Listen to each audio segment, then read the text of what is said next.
The road construction that is taking place at the Manzini North has brought so much joy to the people of Manzini North, and they are grateful to the Ministry of Works and Public Transport with the progress. On behalf of the Ministry of Works and Public Transport, Mr. Nhlanhla Motha stated that the ministry is determined to respond to any road construction around the country.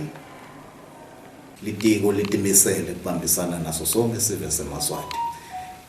Bengihlekla ngephandle nje ngikhulumisana naye lolusele uhulumende ukubuka imigwaqo kaManzini, wangithembisa ukuthi kuleli viki nje ngeke liphele batabe bakhona emzimnene lapho khona sinesive seMaswati esikhala kakhulu akuhambeka impela, kepha ukuthembisile ukuthi hayi utabe sikakhona khona nje ngoba sebezamile kwenda lokuncane lokudala enkundleni sive sesiyakhona kutawuthola lusito enkundleni lekuyinto lenhle esiveni seMaswati.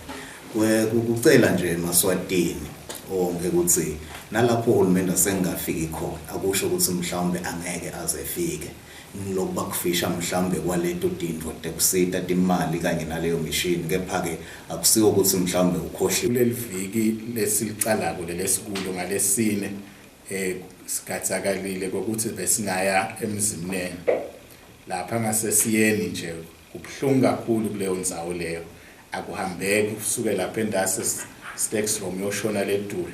Sitawubona ke litiko limthembisile naloku US ekumfaka ku spotlight kwekuthi vele iprogram yethu siyinkundla litayisekela siye emzimnene, suke emzimnene siye emnyenyweni, suke emnyenyweni siye edwaleni, sitabe sesiyabuka ke ukuthi sigcinela ngakuphi ngoba makholweni mkhulu kakhulu.